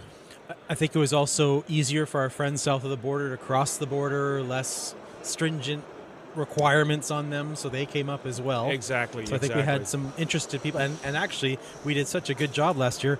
A lot of them somehow wanted to return. Go figure. What's with that? And they came back, if you can believe I know. it. Yeah, I can't believe it. We've got Fine Scale Modeler here, and they've been running around taking pictures. And we've got our Scale Model Podcast poker chips. We've got Andy's Hobby Headquarters is in town. Yep. And he's got some announcements. I'm hearing rumors. There's a very exciting announcement coming. Yes. Yeah, we can't tell you. Particularly for Canadians. We're under an NDA. Would any of these announcements involve something with wings? I hope. Maybe. I can't say. Can't say. I can't say. Can't say. We're going to try. We're going to get Andy. Weird. Andy's going to run the gauntlet of all three podcasts here. Yeah. Once we get going. Okay. Here's Alan here. Do you guys have updated numbers as to how many models were entered this year? 758. 758. Then we cut it off because the cutoff. Wow. That's I perfect. think that's perfect. Fantastic. Thank you, Alan. That was Alan Muro, who runs around and poor guy. He's under a lot of stress, and he's looking better now. Great guy, but he's definitely running around 5 places at once today. Yep, exactly. Imagine being the guy with the 751st model. Like you just got it right in, right before the doors shut. Yeah. Well, I did say I had been thinking. I've been working on finishing up my XD1 Discovery Mobius from 2001, the Space Odyssey kit, and I was thinking of bringing it, but I realized it's going to be too. Someone brought one. Someone brought one. But someone brought one, and they did a better job than me. And I really like it. Well, I'm just looking over now, and there's a guy with a couple of giant boxes in the diorama section. So this might be interesting. Turn your head, Stuart. I know, but I see I'm doing this. You see? And for the benefit of our listeners, I want to announce today that Stuart is now the proud owner of a 1/350th scale Yamato battleship that he will have to build and call it by its right name. Yamato?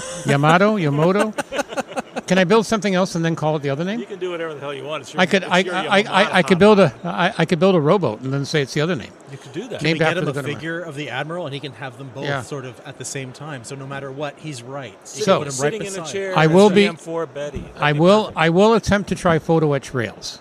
I will say that now. This is for Ian. But I think there might be some aftermarket purchases of 3D printed items to avoid me going completely insane. And this is the Tamiya kit. The Tamiya, the big monster. Oh, it's a nice kit. I know, it's a very nice kit. Yeah, I've got a couple of the other ones. I've got a 350 scale Fletcher that obviously I'm going to have to warm up on now, thanks to you guys. You got that one from me. I know. I got that one for you. It's got a white ensign photo etch set. So yeah, no, it'll be interesting. I've been enjoying. I just built a couple of 700 scale subs, the Typhoon and the Los Angeles class. You know, they couldn't call it the Hunt for Red October set, but that's what it was. Licensing issue. This is what Jeff and I are always talking. That's what you guys are. That's what you guys always throw that in and just put the whole, thing away from it. So, anything outstanding, Jeff, that you've seen so far? Well, I've seen a few things, but it's funny. We've got our chips now. Yeah, we've got our gratitude chips, so we can sort of put down for ones we think really are blowing our minds, and it makes you really focus on what you think blows your mind. Because I see a lot of things that I really appreciate. But the ones that I stop and take pictures of are the ones that I'm focusing on. I haven't put a chip down yet. Okay. But I've got a few. But I've got two. Notice, did you see in the fully scratch built category, they have whatever the hell that plane is that Terry's building now, that Thunderbolt. Oh, the XP-47, XP-47, whatever. The experimental. Oh, is there one there? It's a massive green one. Yeah. I didn't see it yet. I'll have to go look. I took a picture of it and I sent it to Terry by email. So just to freak him out, because unfortunately Terry cannot be with us this weekend. He's got commitments elsewhere. He's a busy guy. He is a busy. He's a popular guy and busy guy, and I see that. Chicago area. Well, and all the shows and and all that. So yeah, that tends to happen. Yeah. Anything particularly that's blown your mind? A few airplanes, because we have Chris Siebert here, and he brought his amazing F-14. Mm-hmm. And we have Steve Hustad here, and he brought his Betty. I don't know if you've seen it. It's 72nd scale Betty. I'll go check that out. I have to hunt down Chris, too. Fantastic. Yeah. It's absolutely gorgeous. So if I were to put a chip beside one of them, I imagine it'd be one of those two. You can't put a chip beside one of them if you know both of them. Yeah, that's true. That's true. But I do like both. The sound you hear is two chips going down. There you go. There you go. You can give them away now. We consider you part of the gang, so. Nice. Yeah, there you go. And do I get all of the other perks and all that kind of thing? All the abuse. You realize that's the abuse, too? Yes. Yeah, sorry. You can wind up Anthony and Jeff, just like I do. If I ever see him. I know, if he's around. And Mr. Chris, I haven't seen Chris yet. He's been ignored. I asked him to come see me. There's quite a few people here. I'm very offended. I'm very offended. I'm just saying. No, I know. Because I have to give him shit again for making that Macross kit so amazing that I will never achieve that level of greatness, but that's okay. You can't go there. I don't. I don't. That's the photography. I know. The photography that he does. He photoshopped it. But the thing is, I think that's what it is. Mike, his models, Anthony's models are really mediocre. And then Anthony does that, and then you kind of take the photos. But the Photoshop work is amazing. Well, between Chris and Anthony, I've got to find them both, so we'll find them. All right, we're going to wrap this up. I really appreciate that, guys. Can I say one thing before we go? Of course you may. I have partnered up with Sterling Kit, and they are going to be working with me to offer for free a high bypass turbofan 3D print engine. That's right. Works. That's going to be coming up in April, so you have to head on over to modelairplanemaker.com. I will have the announcement up very shortly. Awesome. It's worldwide, no matter if you live in Tibet, if you live in Antarctica, it doesn't matter. Enter, and you could win. There's going to be a couple of little things you need to do, of course. Right. But nothing painful. Well, we got this. This won't come out for 2 weeks because we just recorded, or we're recording next April week. 5. Today's the 24th, so 2 weeks from now. Yeah, so it's in April. Okay. Starting April 5, I believe. Well, we'll send the share out as soon as we hear, and then we'll remind people that you mentioned it here as well. Awesome. All right, and that means I don't have to say where do people go to find more about you. ModelairplaneMaker.com. ModelairplaneMaker.com. And you got a Facebook group now. Yep. Good stuff. All right. That's great. And you have no Facebook group other than ours. I have no. I try to avoid Facebook. You have the Cool Grandpa Facebook group. I have finished my last of 3 articles for IPMS Canada. Good. Finally got the one on the XD1 Discovery. Well, it's about bloody time. Radar. It's been there for 3 years. I know. They've been starting to wonder. And we should point out, Jeff brought his Zeppelin. Is it right over there? It's right over there. Yeah, I saw that one. The pterodactyl and the pterodactyls. Really nice. I know he did a fine job with that. He's once again the cool grandpa. Kids haven't seen it yet. I know when they see it, they're going to lose their minds. I think next weekend's our Easter here in Canada. All right. So. Well, and Go My ahead. sister just texted me. This is her first model show. She wanted to see what all the fuss is all about. Oh, is she here? I have to find her and okay, well, make sure you bring her by and introduce her. Make sure you introduce us to her. Because we want to near the Mitchell, the front of the Mitchell. She'll know what that is. She knows what that is. The one with the missing engine, yeah. And then we can find out all about when he was a youngin'. Yeah. The truth. There you go. I'm sure she's nothing but nice things. You should tell our listeners too that we are in the primo position here. We are in the absolute primo position. We are I've got under the wing of a B-25 Mitchell bomber with no engines. With no engines, and they've got concrete pylons to weigh it down. So an excellent diorama idea. A tail sitter, as many of us modelers would know. Exactly. And it's the gunship, which is the cool version. It's the cool version, and those giant concrete blocks are handy for putting our purchases on. That's exactly. It's about the only thing that'll hold them. Holding all the kits. All right. Oh, we just made him choke on his nearly on his Diet Pepsi. Oh dear. Okay, so for this little segment, thank you again, Mr. Wallace. Thanks, guys. Really appreciate it. All right. Thanks, Chris. Thanks, guys. So again, another great interview. We always like having Chris on. He's a good friend of the show. We will get him on again soon again. All right. Any other comments about HeritageCon, Jeff? Well, the one thing we haven't mentioned is the Musuru Cup. Yes. I've been kind of blocking that from my because I didn't win. Not surprising I didn't win, but no, they had the announcement there. Chris Meddings took the cup. Rightly so. Gorgeous looking destroyed vehicle he did. Well, I heard there was quite a bit of controversy amongst the other podcasters on that, but because Chris's entry actually was incomplete. It did not have tires, and it was missing large sections of upholstery. It was destroyed. The only thing I didn't think about, I should have done one with I should have done it with the Ukrainian cloaking device, mine, and just had an empty stand. That's who was it that did it clean and stuck it in a Hot Wheels box? That was Kentucky Mike. Yeah, that was good too. That was quite a mix of approaches. It was interesting to see the differences in styles and and ideas. I did talk to the judging team afterwards, and again, they had a very tough decision. I'm sure they saw mine. Mine was probably first to go, but for the remaining ones, they had a very tough judging system. Frank Donati from the Model Insanity had a good one. He made his up as a technical, and of course, with Frank, did it in 4 days. Yeah, that was I don't know where is the time. Like he got his kit last of anybody, and I think he still had it finished before some people did. Oh, exactly. I know. I don't know. I still think he has minions in his basement. He has tied up or something, house elves or something like that. Well, he did a really good job. He did a good job. Yeah. Overall, fantastic show. You placed, didn't you?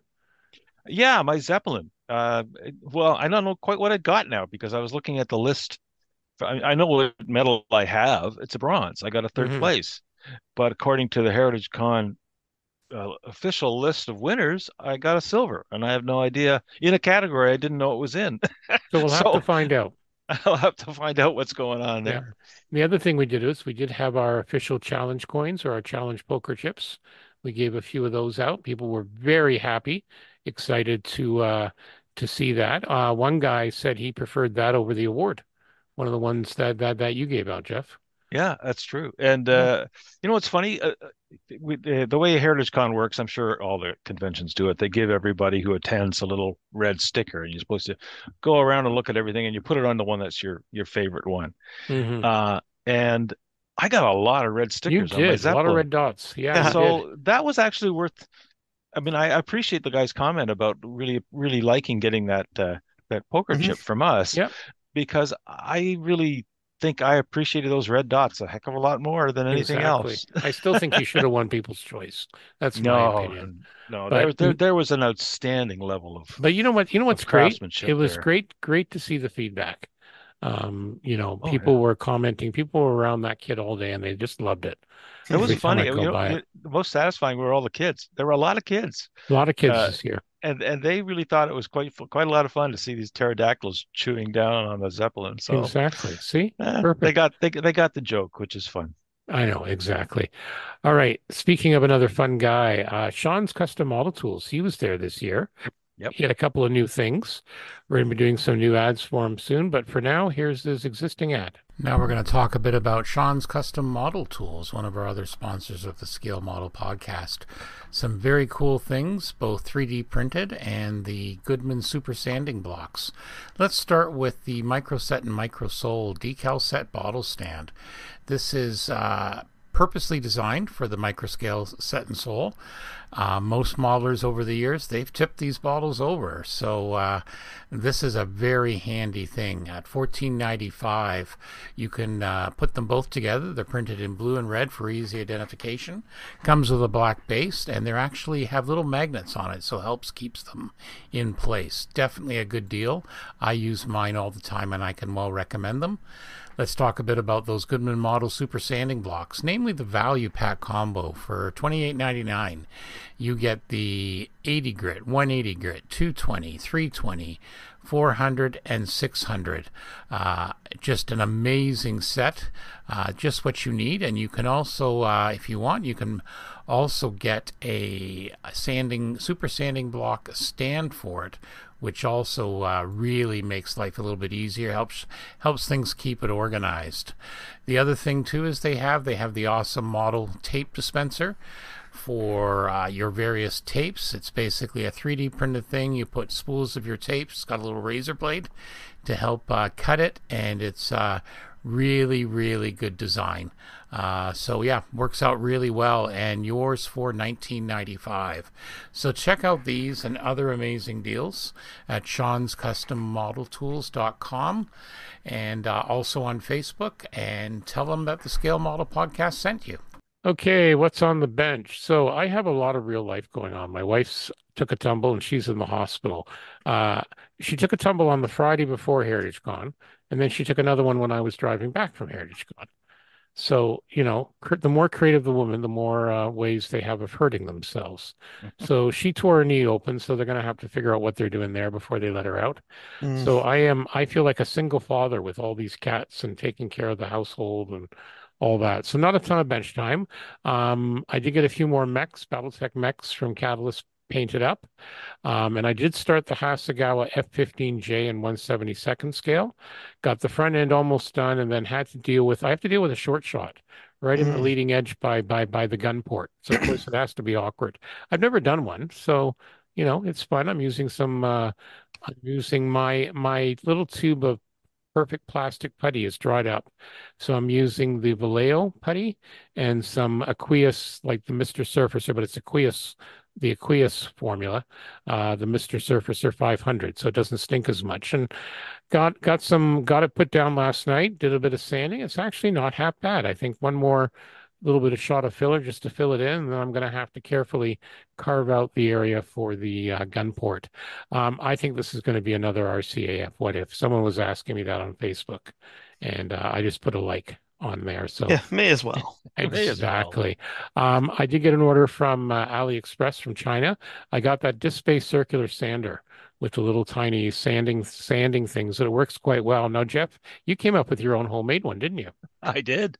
It's right here. Basically, it's my old electric toothbrush that the activation button on it had got jammed because the rubber had sort of got ruined. And I just saw some guy on YouTube had done it, and he'd cut all the bristles off of the toothbrush part and double-sided tape some wet and dry sandpaper onto it, and boom, off it goes. Works great. Good stuff. Okay, what else have you been working on, Jeff? Well, I had promised a long time ago I'd been in the process of writing that article for IPMS Canada on the 2001 Discovery, and I got so far into it, and then I just got stuck because I couldn't figure out how to mount it.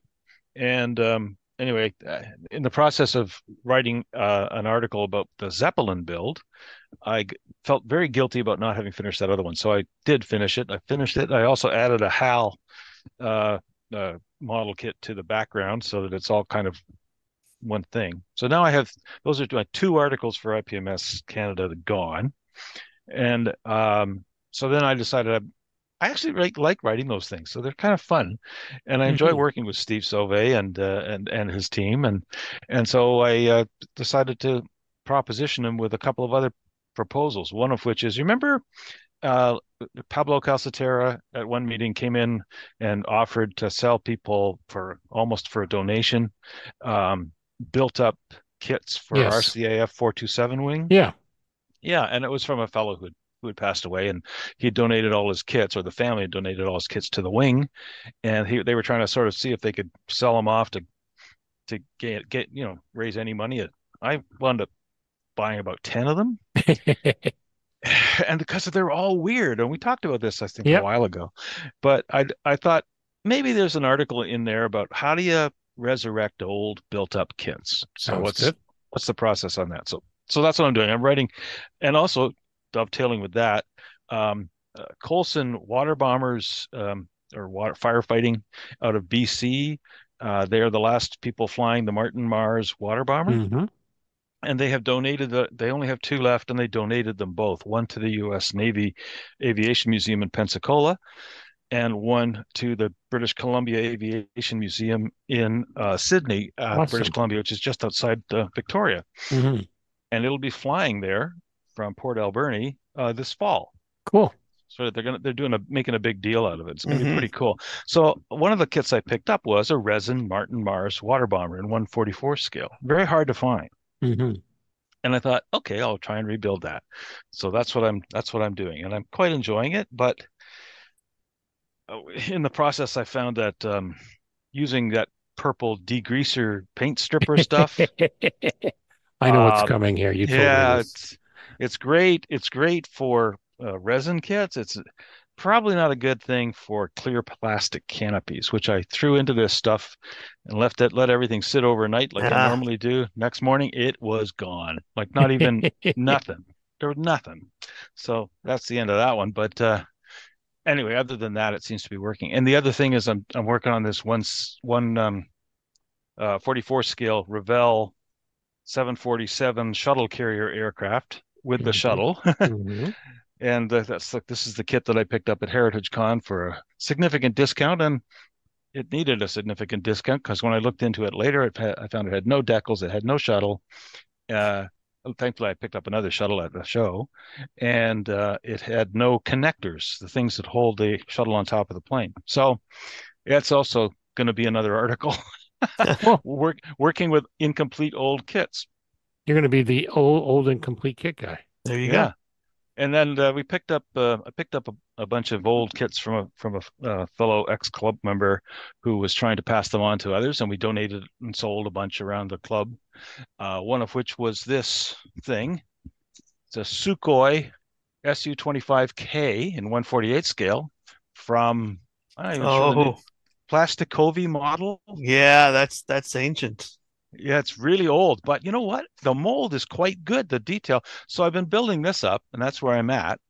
And I'm quite pleased with it. But now I'm sort of stuck with okay, what camouflage? I don't have anything to do with, you know, Soviet bloc, You've Soviet got 5 era. billion paint things. You must find something. I'm going Come to have on. to mix my own. Yeah, exactly. I So find that hard to believe with all that paint you've got. yeah, I know. And the other thing, last, I promise it's last. Um, at the show, I also picked up. I've always had a hankering for having a complete century series, Right. Mhm. and the one I was missing was the XF-108 or the Rapier, which Mhm. never actually was built. They just got it to a wooden mock-up stage. And I found a kit, a B-70 Valkyrie with an X-108 Rapier in it in 144 scale in resin. He was very excited, Terry, when he saw it. Yeah, that's Anagram, the anagram. Yeah, Anagram, yeah. I've seen that built up. I don't know how they get all those parts in the box. It's remarkable because it's a small box. It's Yeah, not a big box, and I thought, oh, this is okay. I don't know how but this it's is a going to very work. flat aircraft. Yeah, exactly. And but I got the 108 built. It kind of goes together very quickly. The Yeah. Valkyrie, that's another story. There's some significant heating and bending required to Uh, get that sorted, and I'm not there yet. But anyway, that's where I'm at. It's been just busy, lots of building. Okay, how about you, Terry? I haven't been as busy building. It's a little lack of motivation and some lack of time. Uh, but I've been doing bits and pieces on a lot of different things. So eventually they'll get close.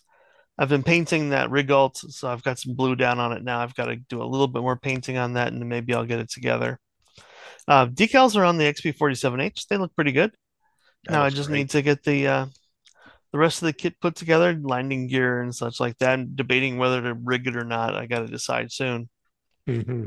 Um, been traveling a little bit, getting stuff done around the house, so it's been a little tricky. Spring's Um, here. yep. We're I've got to put the schedule together for the Wonderfest vehicle demos. Okay. I've got Mike Ward's going to volunteer to babysit it, to proctor it for a half a day. Good So stuff. we can split that up. I won't be stuck in there all day long. Mm-hmm. I say stuck. It was really useful last year, so hopefully this year will be really good too. Bobble Young will come back and do it. He's got the ship from um, what's the Apple Plus series? Foundation. He's got Found the it. big Yep. ship from Foundation. If you follow him on Facebook, you can see it. I'll put a link in for him. Okay. Um, he's going to do a one on how to, when you're making your 3D files, how to properly break them apart so you can print them and in pieces like a kit instead of just slicing them into chunks where you have to, you know, fill in big broad seams across a whole model. So Makes that sense. should be interesting. Yeah. Cool. All right. So everyone's been busy. So what are we reading? What are we reading? What are we reading? I'm trying to read when I get a chance. I've got two productivity type nonfiction. I'm reading Clear Thinking, Turning Ordinary Moments into Extraordinary Results. That's by Shane Parrish. Just in about halfway through. It's just kind of like both of these are kind of dealing with focus, which I really need a lot of. So it's not bad. And the other one I just started, Cal Newport. He's very famous in the productivity side. He's got one called Slow Productivity, The Lost Art of Accomplishment Without Burnout.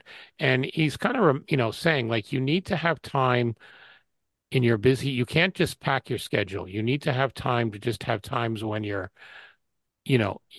don't have something to do so you can think about these other things in your subconscious.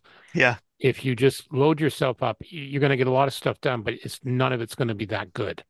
Where it's better to get fewer things done, but just for them to be awesome than to have a lot of stuff done that's just kind of, meh. So I'm just into the first couple of chapters there, and it's been a good read. Cal always has a good read. So I've got the Amazon links in the show notes there. Jeff, what about you? Well, just to finish that what you were just talking about, now that I'm retired, I can look back on my career and realize that probably 80% of the time, whatever I was doing was completely pointless and a waste of time. Mm-hmm. Yeah. And a lot of it was meetings. A Yep. lot of it was meetings. Exactly. And so you could probably increase your time and decrease your lack of productivity by just cutting half the meetings out of anybody's schedule. Yep. I've been reading, I picked up a little while back, my daughter introduced me to, it was like not a dollar store, but it's like Goodwill kind of store. Mm-hmm. And they have lots of books there. And I picked up a book called Journeys to the Ends of the Earth by John Balkin. It's kind of an introduction to the history of exploration. Right.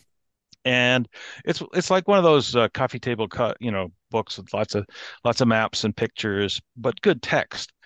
And I enjoy reading that when I'm going to bed because I can sort of just stop anywhere. It's a great kind of a topic to stop anywhere. You can read a little bit about a particular explorer and their history and find out stuff that I didn't know I hadn't heard about before. I'm also reading, and this is Terry's recommendation, An Immense World by Ed Young, which I'm reading on my iPad. And that's a fascinating book. It's really good. It is, and it's just scratching the surface. I know, and yeah, but there's so much. What I come away from thinking is, we are so parochial in our views of how the world is perceived by everybody else, everything else. Yep. Right. Yeah, and you really need to pull back and just rethink things a little bit. It really expands your horizons as far as how the world, what's in the world. It's on my list to read as well. It's in my queue. I've also been, just for sheer fun, I've been reading Secret Projects, Flying Saucer Aircraft by Tony Butler and Bill Rose. And this is like a classic modeler's research book. Right. For, if you want, what if projects, but also I was curious, Dave Guertin is offering a bunch of kits on Wednesday night at our annual swap meet, one of which is a collection of 3 handbaus. Yes. German flying saucer programs from the Second World War in 1/144 scale, I think it is. And I was tempted to get them. or maybe it's 1/300 scale, because that would be the perfect. There are a bunch of different scales. Yeah, but whatever Yeah. scale it is, it's the same scale as my Zeppelin, and I thought I could incorporate them into the battle Part sequence with the two. Part two. pterodactyls. Part two. So who knows? It was a thought, so I started Well, researching that. you've already been bad with your pre-orders from Mr. Blappy. Oh yeah, I know. I owe him. Owe him big. Yeah, Look, exactly. kind of looking forward to it. But the one thing I will say, as a to follow up on a recommendation Terry made a while back, about a TV show that the history of the world in six drinks or six Six bottles, glasses. I six have to remind glasses. myself to find that. We got it, and when my wife and I were down in Charleston at the end of March, uh, or just before HeritageCon, and every place you go now, they don't have cable. Nobody has any local Yeah. TV.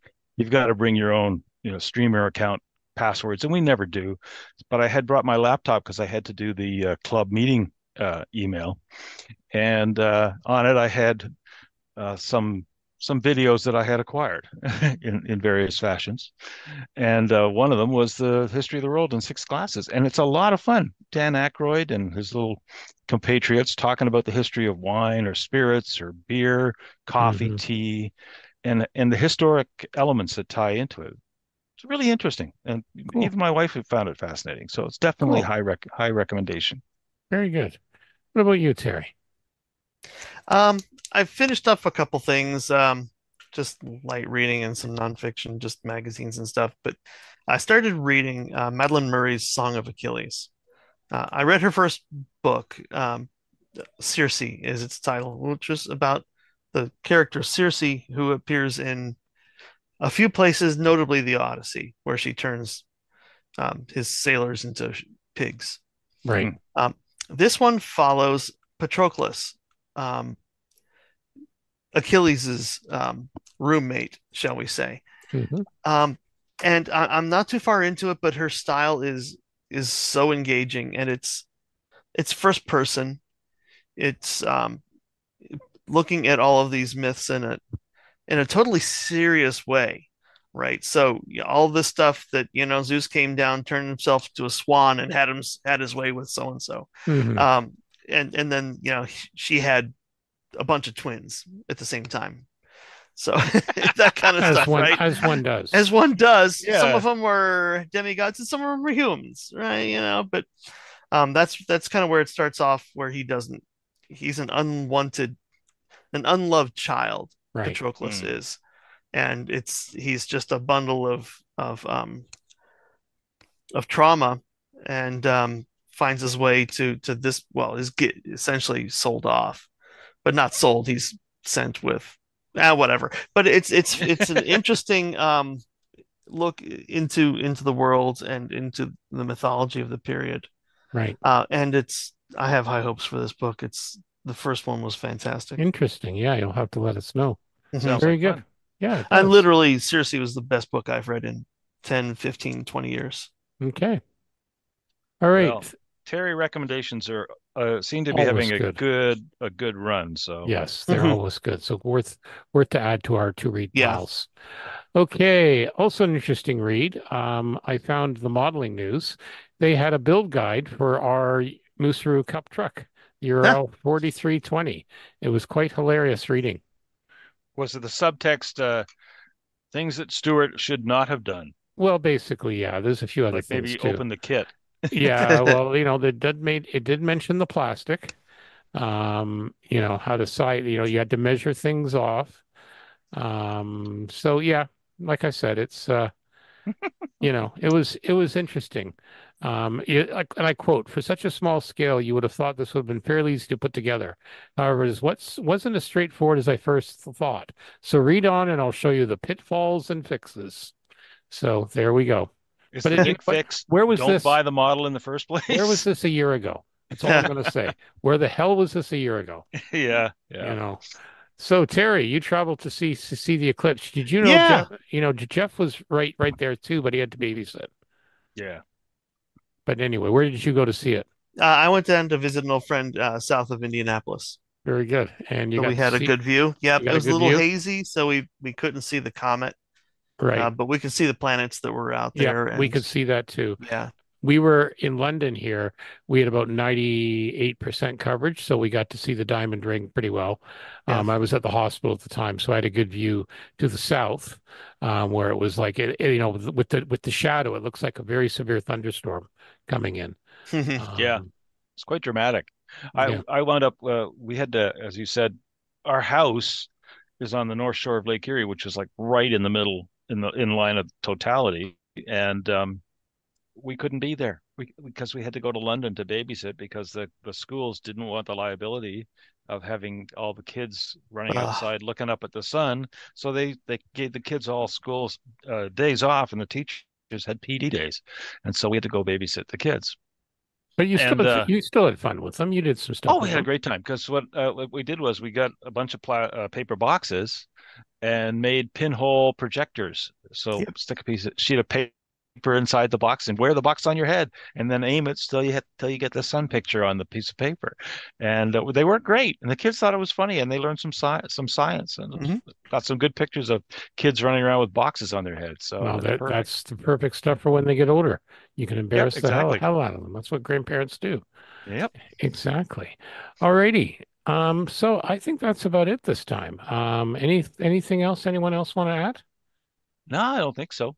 I think I keep forgetting how long it's been since HeritageCon. I know. It's Yeah, been it's like been a two, bit. 3 weeks. Yep. Okay, we're sponsored also by our good friends at Return to Kitform. Check out their website, return the number two, kitform.com. Anything you need for your Macross models, like masks, you will find them there. So definitely check out what Brent and Chrissy can do for you there. If you want to know more about some of the other podcasts we talk about, check out modelpodcast.com. That's a compilation site that has all the podcasts, and you can get links right there to it. Please leave a positive review if you like what we're doing. 5-star reviews, it does help get the show in front of more ears and eyeballs, shall we say. We're I also on, was shocked at how many people came up to us at the show I know. and said that they listened. I didn't think anybody listened to I us. know, and they recognized your voice when we were by your Yeah, Zeppelin. Some I guy says, know. "I know that voice." And I know that Zeppelin because they've been listening to Exactly. it. That's So right. that I was know. impressive. I think it was awesome. What else? We're on Facebook, we're on the YouTubes, and we also have our very own website. Again, home of the finest show notes, not just said by me, but by other people, scalemodelpodcast.com. We have some merchandise at Redbubble as well, so check those out. All the links again are in the show notes. So for episode 138 of the Scale Model Podcast, my name is Stuart Clark. I'm Jeff Highland. Now I'm Terry Measley, reminding you safety first. When you're cleaning up those yards with the ropes and the saws and everything, it's you need two hands to model. It So is indeed. think I do. first. I don't want just the claws. No That's right. clause. Awesome. Thank you and be well.